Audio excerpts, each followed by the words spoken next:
ये सिर्फ पार्टी का हक नहीं है, ये अवाम का हक है। पाकिस्तान में या हमारे सराउंडिंग कंट्रीज़ में अगर आप देखेंगे 70% से ज़ायद आबादी अनपढ़ है। अब एक अनपढ़ आदमी को पहचान कैसे होगी कि मैंने किसको वोट देना है, मैंने अपना हक के हुक्मरानी किसके हाथ में देना है, क्योंकि जमहूर का फ़ैसला ही जमहूरियत कहलाता है।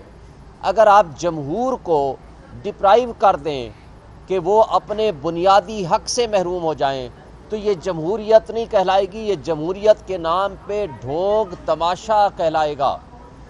जस्टिस एजाज़ अनवर पेशावर हाई कोर्ट के जज साहब ने बड़ा अच्छा सवाल किया जिसका कोई जवाब नहीं था। वो शिकायत कुनिंदा जो हमारे ख़िलाफ़ गए हुए हैं, वो ये था कि आपको जब पीटीआई में अपने आप को आप क्लेम करते हैं तो आपको तो चाहिए था कि आप ये कहते कि इंट्रा पार्टी इलेक्शन कराएं, लेकिन बल्ले का निशान वापस ना लें। आप तो इस बात पे आए हैं कि बल्ले का निशान वापस ले लिया जाए, तो लिहाजा आप पार्टी के अंदर हैं या पार्टी के मफाद के ख़िलाफ़ काम कर रहे हैं। तो मैं समझता हूँ कि ये बहुत पर्टिनेंट और इम्पॉर्टेंट क्वेश्चन था।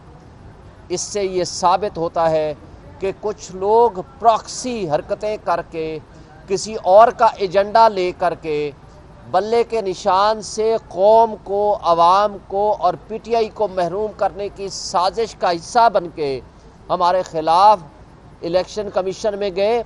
लेकिन बदकिस्मती से इलेक्शन कमीशन इस वक्त सहूलतकारी कर रहा है उस माफिया को वाकोवर देने के लिए, उस शहनशाह करप्शन नवाज शरीफ और उसके लवाहिकीन को ये बेनिफिट देने के लिए कि किसी तरीके से कॉम्पिटिटिव प्रोसेस से सबसे बड़ी पॉलिटिकल पार्टी पीटीआई को वहाँ से आउट कर दिया जाए।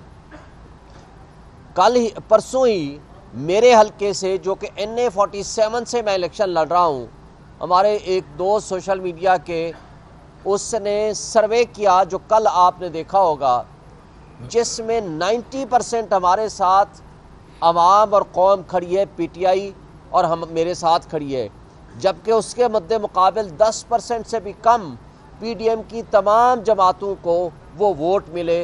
वो पूरे एरिया और हलके का ये एक सर्वे था।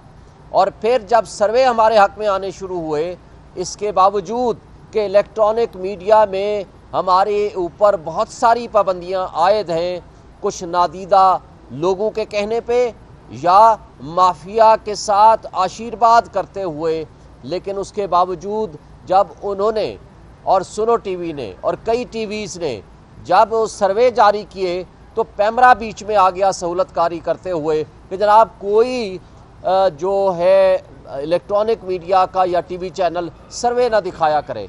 भाई ये इलेक्शन है या ये सिलेक्शन है?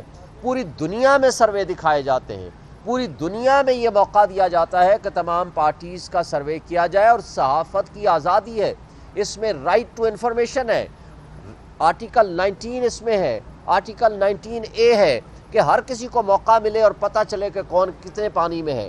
तो मैं समझता हूँ कि आज जो साजिशें पीटीआई और पीटीआई की लीडर्स और पीटीआई के वर्कर्स के ख़िलाफ़ हो रही हैं, ये बहुत काबिल मुज़म्मत हैं। सिर्फ यही नहीं बल्कि इसके साथ आपने पिछले 15 दिन का मुलाहजा किया, नॉमिनेशन फॉर्म्स छीनने, स्कैंडल प्रपोज़र को उठाने, अगवा करने, तशद्दुद करने, कैंडिडेट्स के ऊपर तशद्दुद करने, उनको उठाने, अगवा करने, उनको गिरफ्तारियां, ये सारे उस प्रोसेस का हिस्सा रही।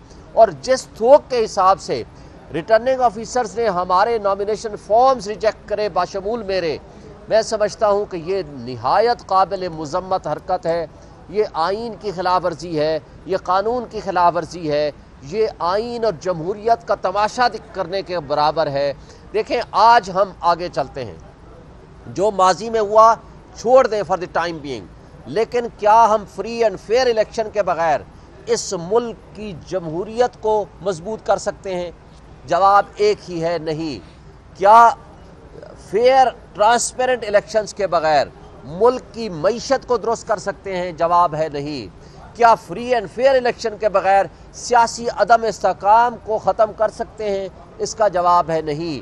तो फिर जवाब एक ही है कि जो शख्स, जो इदारा जो लोग इस मुल्क के साथ मुखलिस हैं उनके लिए एक ही हिदायत और नसीहत है कि आए इस मुल्क की जड़ें खोखली करने की बजाय, इस मुल्क के इकाइयों को कमज़ोर करने की बजाय आए हम मजबूती के साथ इस मुल्क को मजबूत करें। और उसका वाहिद हल फ्री एंड फेयर इलेक्शंस हैं, इसलिए कि आपके पास डॉलर का इनफ्लो तब आएगा जब आप एक मुस्तहकम हुकूमत बनाएंगे जिसको पब्लिक की सपोर्ट हासिल होगी। इसलिए कि आपको जब सख्त फैसले करने होंगे तो पब्लिक की सपोर्ट के बगैर नहीं कर सकेंगे, वरना जो तमाशा हमने 18 महीने में पीडीएम की हुकूमतों के दरमियान देखा, इस मुल्क को डिफ़ॉल्ट के करीब ले गए, तो इससे ज़्यादा बदतर सूरत हाल होगी। क्योंकि लूले लंगड़े और सियासी यतीम अगर हमारे सरों पे मुसल्लत करने की कोशिश करेंगे तो उसका अंजाम ये होगा कि आज आपका डॉलर इनफ्लो बंद हो गया है, आज आपकी महंगाई अपने उरूज पे है, आज बिजली का रेट आप देख लें, पेट्रोल को देख लें, डॉलर का रेट देख लें, आप बदतरीन माशी तबाही की तरफ जा रहे हैं। जबकि इसके मद्दे मुकाबले में इमरान खान का जो लास्ट टेन्योर था, इसके बावजूद 3.5 पौने 4 सालों में 2 साल उनका कोरोना में भी गुजरा, फिर भी लास्ट टाइम 6.2% जीडीपी थी। उस वक्त 24 बिलियन डॉलर का आपके पास रिजर्व था और डॉलर इनफ्लो था, इसलिए कि ओवरसीज़ आपके ऊपर तब इन्वेस्टमेंट करने के लिए आएगा जब यहाँ स्ट्रॉन्ग जमहूरी हुकूमत होगी। इसलिए कि जिस शख्स के या जिस पर्सनैलिटी के या जिस पार्टी के लीडर के पैसा बाहर पड़ा होगा, जिसकी इन्वेस्टमेंट बाहर होगी, तो वहाँ किस मुंह से वो उनको कहेगा कि अपना पैसा लेकर आएँ, यहाँ आकर इन्वेस्ट करें, वो कह नहीं सकता। इसलिए मैं समझता हूँ कि पीटीआई के साथ आज 80 से 90% आवाम खड़ी है और इमरान खान वाहिद लीडर है, विजनरी लीडर है जिसके ऊपर ओवरसीज़ 100% ट्रस्ट करते हैं। आज वो अपना पैसा लेकर यहाँ आएंगे, इन्वेस्टमेंट करेंगे तो हमारे मुल्क को तरक्की मिलेगी, हमारे मुल्क की माशी बेहतरी आएगी, मुल्क में सियासी अदम इस्तेहकाम कम होगा और हमारे मसाइल कम होंगे। वरना ये नेशनल सिक्योरिटी भी एट रिस्क एंड कास्ट हो जाएगी अगर खुदा न खास्ता इसी तरह एक शख्स इमरान खान की दुश्मनी में तमाम इदारों को यरगमाल बना लिया गया है और तमाम इदारे बांदी बन के माफिया के सामने सरनिगू होकर खड़े हुए हैं। और ये काबिल अफसोस बात है, इससे हमारे मुल्क को नुकसान होगा, हमारी मईशत को और 25 करोड़ आवाम को नुकसान होगा। शोएब शहीन साहब बताइएगा, ना बल्ला मिल रहा है, ना विकेटें मिल रही है, ना पिच मिल रही है, ना फील्ड मिल रही है, ना लेवल प्लेइंग मिल रही है, छक्का मारते हो तो पीछे स्टंप आउट हो जाती है। ये कश्ती भंवर फंसी कैसे निकालेंगे ये?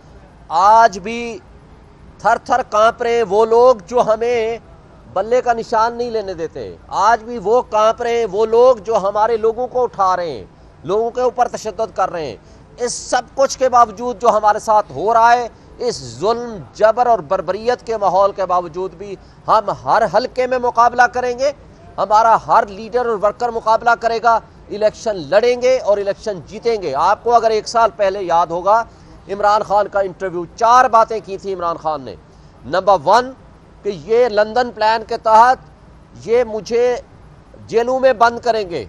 नंबर 2 नवाज शरीफ को लाएंगे, उनके मुकदमे ख़त्म करेंगे और उसको अहल करेंगे। 2 तीसरी बात उन्होंने ये की थी कि हमारी पार्टी को डिसमेंटल करने की कोशिश करेंगे, लेकिन ये 3 बातें मुकम्मल हो चुकी हैं।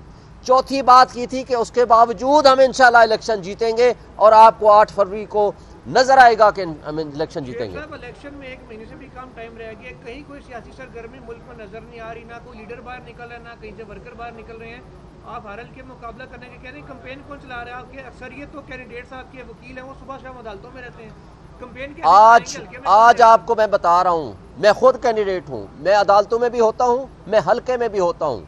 अल्हम्दुलिल्लाह मैं जिस हल्के और जिस एरिया में जा रहा हूँ, लोगों की मोहब्बतें इतनी हैं। वोट इमरान खान का है, वोट पीटीआई का है, वोट नजरिए का है। हम पूरे पाकिस्तान में कैंपेन भी चलाएंगे, लोगों के पास जा भी रहे हैं और जाएंगे, इंशाल्लाह आपको रिजल्ट बताएगा। थैंक सर्वेज के ऊपर तो पाबंदी है, लेकिन रात को जो गरीदा फरूकी साहब की एक वीडियो लीक हो रही है और वो मुस्लिम लीग नून के हल्के का सर्वे कर रही है और वो लोगों के साथ एंगेज हो रही है कि बात कैसे करनी है, उनके सर्वेज के ऊपर कोई पाबंदी नहीं है और बाकी जो दीगर टीवी चैनल है उनके ऊपर पाबंदी है क्या? देखें, हाई कोर्ट ने ऑर्डर कर दिया है कि अब आप सर्वे कर सकते हैं और सर्वे चला भी सकते हैं, लेकिन दूसरी बात, कुछ सहाफ़ी हजरात PMLN को सपोर्ट करने के लिए पहले जाकर बताते हैं कि ये हम सवाल करेंगे और ये आपने जवाब देना है, वो भी वीडियो आ चुकी हैं। ये काबिल अफसोस है, ये सहाफ़त नहीं है। इसके अलावा जो कुछ हो सकता है मैं वो अल्फाज इस्तेमाल नहीं करता। Thank you.